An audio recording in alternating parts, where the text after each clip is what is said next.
ഏത് കാലാവസ്ഥയിലും കേടാകാതെ വർഷങ്ങളോളം സൂക്ഷിക്കാൻ പറ്റുന്ന മുളക് പൊടിയും മല്ലിപ്പൊടിയൊക്കെ നമുക്ക് എങ്ങനെ വീട്ടിൽ തയ്യാറാക്കിയെടുക്കാമെന്നാണ് കേട്ടോ ഈ ഒരു വീഡിയോയിൽ കാണിക്കുന്നത്. കേടാകില്ലെന്ന് മാത്രമല്ല, ഈ രീതിയിൽ നിങ്ങൾ പൊടിച്ചെടുക്കുകയാണെങ്കിൽ കുറച്ച് കൂടുതൽ നമുക്ക് പൊടികൾ കിട്ടുകയും ചെയ്യും. വളരെ കുറച്ച് കറിയിൽ ചേർത്താൽ പോലും അപാര ടേസ്റ്റ് ആയിരിക്കും കേട്ടോ. അപ്പോൾ മായമില്ലാത്ത പൊടി ഐറ്റംസുകൾ നമുക്ക് എങ്ങനെ വീട്ടിൽ തയ്യാറാക്കാൻ നോക്കാം. മുളകായാലും മല്ലി ആയാലും നല്ലതുപോലെ കഴുകിയതിന് ശേഷം മാത്രമാണ് കേട്ടോ ഞാൻ പൊടിക്കാനായിട്ട് എടുക്കുന്നത്. ഇപ്പം ഞാനിവിടെ മുളക് സാദാ മുളകും എടുത്തിട്ടുണ്ട്, പിന്നെ കുറച്ച് എരിക്കായിട്ട് നമ്മുടെ ഉണ്ടമുളകുണ്ടല്ലോ, ഗുണ്ടൂർ മുളക് എന്ന് പറയും, അതും ഞാൻ കുറച്ച് എടുത്തിട്ടുണ്ട് കേട്ടോ. കാശ്മീരി മുളക് പൊടി പ്രത്യേകമാണ് ഞാൻ തയ്യാറാക്കി എടുക്കുന്നത്. അപ്പം ഒരു പാത്രത്തിൽ കുറച്ച് വെള്ളം എടുത്തിട്ട് നമ്മൾ മുളക് നല്ലതുപോലെ കഴുകിയെടുക്കുന്നുണ്ട്. പല അൺഹൈജീനിക് ആയിട്ടുള്ള സ്ഥലങ്ങളിൽ നിന്നൊക്കെ ആയിരിക്കും മുളക് നമുക്ക് കിട്ടുന്നത്.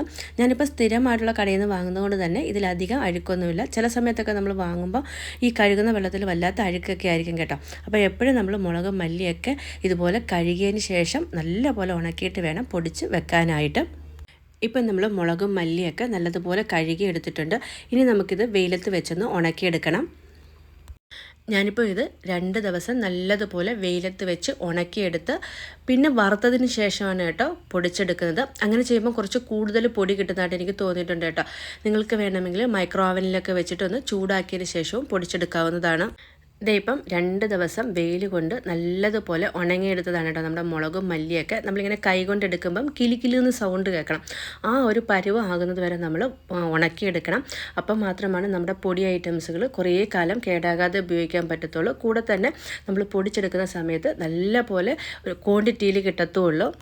ആദ്യം ഞാൻ ഇതിൽ നിന്ന് കുറച്ച് കടുക് താളിക്കുന്ന സമയത്ത് ഇടാൻ വേണ്ടി മാറ്റി വെക്കുന്നുണ്ട് കേട്ടോ. അതിനായിട്ട് നമ്മുടെ ആ ഒരു മുളകിൻ്റെ തൊത്തുണ്ടല്ലോ, അത് ഒരുപാട് കട്ട് ചെയ്ത് കളയുന്നില്ല, കുറച്ചൊന്ന് താഴേക്ക് വെച്ചിട്ട് നിങ്ങൾക്ക് വീഡിയോയിൽ കാണുമ്പോൾ മനസ്സിലാവും. കുറച്ച് ഭാഗം നമ്മൾ ആ മുളകിൽ തന്നെ വെച്ചിട്ടുണ്ട്. ഈ ഒരു രീതിയിൽ കട്ട് ചെയ്തിട്ടാണ് ഞാൻ എയർ ടൈറ്റ് ആയിട്ടുള്ള ബോക്സിൽ സ്റ്റോർ ചെയ്യുന്നത്. ഈ ഒരു രീതിയിൽ നിങ്ങൾ എടുത്തു വയ്ക്കുകയാണെങ്കിൽ ഒരുപാട് കാലം കേടാകാതെ നമുക്ക് മുളക് ഉപയോഗിക്കാനായിട്ട് പറ്റും. പൊതുവേ നമ്മൾ കടുക് വറുക്കാനൊക്കെ ആയിട്ട് മാറ്റി വെക്കുന്ന മുളക് പെട്ടെന്ന് തന്നെ ചീത്തയായിട്ട് പൂപ്പലൊക്കെ വരാറുണ്ട്. പക്ഷേ ഈ ഒരു രീതിയിൽ ഞാൻ ചെയ്ത് വെക്കുമ്പോൾ 6 മാസം കഴിഞ്ഞാലും ഒട്ടും തന്നെ കേടാകാണ്ട് ഫ്രഷായിട്ട് ഉപയോഗിക്കാൻ പറ്റുന്നുണ്ട് കേട്ടോ. ഞാൻ ഫ്രിഡ്ജിലൊന്നും വെക്കാറില്ല, പുറത്ത് തന്നെയാണ് വെക്കുന്നത്. ഇനി ഇതിൽ നിന്ന് ഞാൻ കുറച്ച് മുളക് ക്രഷ് ചെയ്ത് മാറ്റി വെക്കുന്നുണ്ട് കേട്ടോ, ചില്ലി ഫ്ലെക്സ് റെഡിയാക്കാനായിട്ട്. അതിനുവേണ്ടി നല്ല അടികട്ടിയുള്ളൊരു പാത്രത്തിലേക്ക് ചൂടായി വരുമ്പം നമ്മൾ നേരത്തെ ക്ലീൻ ചെയ്ത് വെച്ചിരുന്ന മുളക് ഇതിലേക്ക് ഇട്ട് കൊടുക്കുന്നുണ്ട്. അതിൻ്റെ തൊത്തൊക്കെ നല്ലതുപോലെ കട്ട് ചെയ്ത് കളഞ്ഞതിന് ശേഷമാണ് കേട്ടോ നമ്മൾ ഇങ്ങനെ പൊടിച്ച് വെക്കാനായിട്ട് എടുക്കുന്നത്.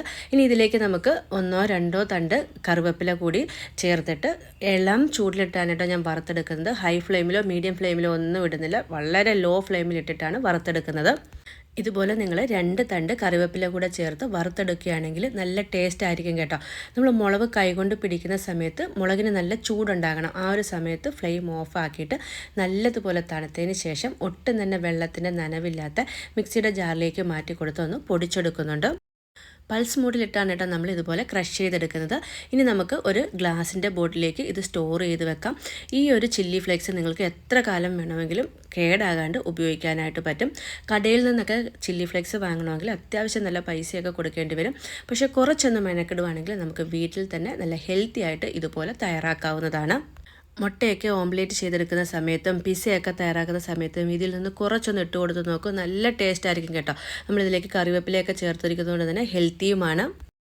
ഇനി നമുക്ക് മുളക് പൊടി തയ്യാറാക്കിയെടുക്കാം. അതിനായിട്ട് ബാക്കിയുള്ള മുളകൊക്കെ നല്ലതുപോലെ ക്ലീൻ ചെയ്തെടുത്തിട്ടുണ്ട്. ഇതിൻ്റെ തൊത്തൊക്കെ നല്ലതുപോലെ കട്ട് ചെയ്ത് കളഞ്ഞിട്ടുണ്ട് കേട്ടോ. മുളക് മാത്രമാണ് നമ്മൾ എടുത്തേക്കുന്നത്. ഇനി അടി കട്ടിയുള്ളൊരു പാൻ ചൂടായി വരുമ്പം അതിലേക്ക് ഒരു 2 ടേബിൾ സ്പൂണോളം അരിയാണ് ഞാൻ ഇട്ട് കൊടുത്തേക്കുന്നത്. മട്ട അരിയാണ് കേട്ടോ ഞാൻ എടുത്തേക്കുന്നത്. നിങ്ങൾ ചോറ് വെക്കാൻ ഉപയോഗിക്കുന്ന ഏത് അരി വേണമെങ്കിലും ഇട്ട് കൊടുക്കാം. അരി ഒന്ന് ചൂടായതിന് ശേഷം വേണം നമുക്ക് ഇതിലേക്ക് മുളക് ഇട്ട് കൊടുക്കാനായിട്ട്. അരി ചെറുതായി ചൂട് വന്ന് പൊട്ടി തുടങ്ങുന്ന സമയത്ത് ഇതിലേക്ക് 1 തണ്ട് കറിവേപ്പില കൂടി ചേർത്ത് കൊടുക്കുന്നുണ്ട്. നമ്മൾ കറിവേപ്പില ചേർത്ത് കൊടുക്കുന്നത് കൊണ്ട് തന്നെ ഈ ഒരു മുളക് പൊടി എത്ര കാലം കഴിഞ്ഞാലും കേടാകില്ല കേട്ടോ. മാത്രമല്ല നല്ല രുചിയുമായിരിക്കും. അരി ചേർത്ത് കൊടുക്കുന്നത് കൊണ്ട് ഏത് കറിക്ക് ചേർത്താലും നല്ലൊരു കൊഴുപ്പ് കിട്ടും കേട്ടോ. ഇനി നമുക്കിതിലേക്ക് നേരത്തെ വൃത്തിയാക്കി വെച്ചിരുന്ന മുളക് ചേർത്ത് കൊടുത്തിട്ട് നല്ല പോലെ ഒന്ന് ചൂടാക്കി എടുക്കുന്നുണ്ട്. ലോ ഫ്ലെയിമിലിട്ട് വേണം ചൂടാക്കി എടുക്കാനായിട്ട്. തുടക്കക്കാരൊക്കെ ചെയ്യുന്ന സമയത്ത് മുളക് കരിഞ്ഞു പോകാതിരിക്കാൻ പ്രത്യേകം ശ്രദ്ധിക്കണം. നമ്മുടെ മുളകിൻ്റെ കളർ മാറാൻ പാടില്ല കേട്ടോ. അതുകൊണ്ട് കൈവിടാതെ ഇതുപോലെ ഇളക്കി കൊടുക്കണം. ലോ ഫ്ലെയിമിലിട്ട് വേണം ചൂടാക്കി എടുക്കാനായിട്ട്. നമ്മൾ കൈകൊണ്ട് തൊടുന്ന സമയത്ത് മുളകിനൊരു ചൂടുണ്ടാകണം. ആ സമയത്ത് നമുക്ക് ഫ്ലെയിം ഓഫ് ആക്കാവുന്നതാണ്. ഇതുപോലെ ഒന്ന് പിടിച്ചു നോക്കുമ്പോൾ മുളകിന് ചൂടുണ്ടെങ്കിൽ നമുക്ക് ഫ്ലെയിം ഓഫ് ആക്കാം. ഇനി നല്ലതുപോലെ തണുത്തതിന് ശേഷം വേണം ഇത് നമുക്ക് പൊടിച്ചെടുക്കാനായിട്ട്. പൊടിച്ചെടുക്കുന്നതും സ്റ്റോർ ചെയ്യുന്നതുമായിട്ടുള്ള പാത്രത്തിൽ വെള്ളത്തിന് നനവൊന്നും പാടില്ല കേട്ടോ. ഞാൻ നേരത്തെ ഇത് ചില്ലി ഫ്ലെക്സ് തയ്യാറാക്കാനായിട്ട് പൊടിച്ചെടുത്ത അതേ ജാറിൽ തന്നെയാണ് മുളക് പൊടിയും തയ്യാറാക്കിയെടുക്കുന്നത്. മുളക് പൊടിച്ചെടുക്കുന്ന സമയത്ത് ഒരു ടവൽ ഉപയോഗിച്ചിട്ട് മൂക്കും വായും ഒക്കെ നല്ലതുപോലെ ഒന്ന് കെട്ടി വെക്കണം കേട്ടോ. ഇല്ലെങ്കിൽ ആദ്യമായിട്ടൊക്കെ ചെയ്യുന്നവർക്കാണെങ്കിൽ ആ ഒരു പൊടി വന്നിട്ട് നല്ലപോലെ തുമ്മലും ജലദോഷമൊക്കെ വരാനുള്ള ചാൻസ് ഉണ്ട്. ഇനി നമുക്കിത് നല്ലപോലെ ഒന്ന് അരിച്ചെടുക്കാം. ഞാനൊരു 2 ട്രിപ്പായിട്ടാണ് കേട്ടോ നമ്മുടെ മുളക് പൊടിച്ചെടുത്തിരിക്കുന്നത്. ഒട്ടും തന്നെ മായമില്ലാത്ത മുളക് പൊടി ഇവിടെ റെഡി ആയിട്ടുണ്ട്. നമുക്ക് വീട്ടിൽ തന്നെ നമ്മുടെ കൈകൊണ്ട് തന്നെ തയ്യാറാക്കുമ്പം വിശ്വസിച്ച് നമ്മുടെ മക്കൾക്കൊക്കെ കൊടുക്കാനായിട്ട് പറ്റും. കടയിൽ നിന്നൊക്കെ വാങ്ങുന്നത് എത്രത്തോളം മായം ഉണ്ടെന്ന് നമുക്കറിയില്ലല്ലോ. ഇനി ഇത് ഒട്ടും കേടാകാതിരിക്കാനായിട്ട് ഞാൻ സ്റ്റോർ ചെയ്യുന്നൊരു രീതി കൂടി കാണിച്ചു തരാം.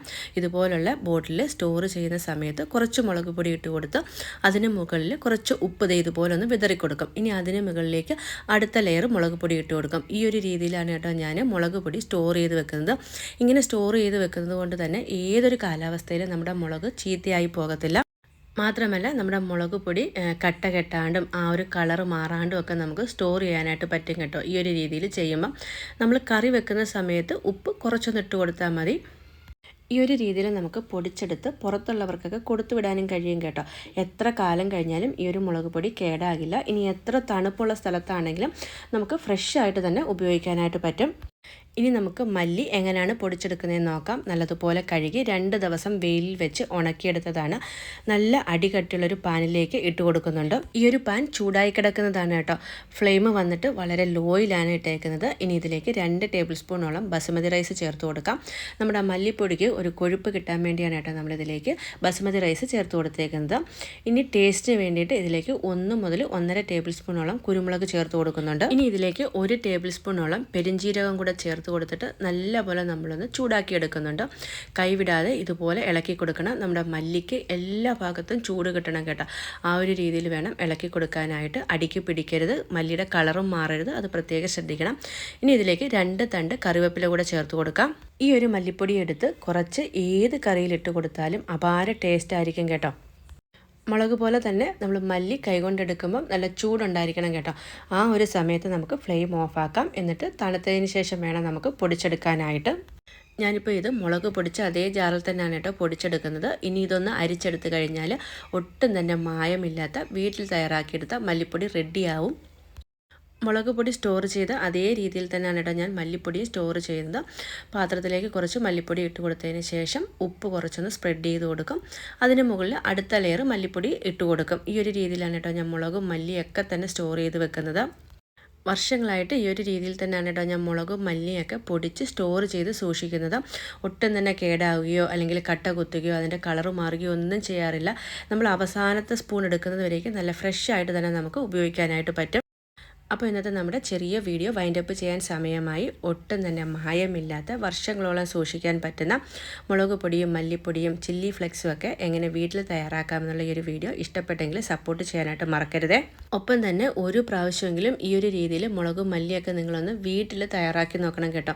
ഞാൻ ഉറപ്പ് പറയുകയാണ്, പിന്നെ നിങ്ങൾ കടയിൽ നിന്ന് മുളക് പൊടിയും മല്ലിപ്പൊടിയും വാങ്ങത്തില്ല. ഇഷ്ടപ്പെട്ടെങ്കിൽ ഒന്ന് സബ്സ്ക്രൈബ് ചെയ്തേക്കൂ. അപ്പം വീണ്ടും കാണാം. അതുവരേക്കും ബൈ ബൈ.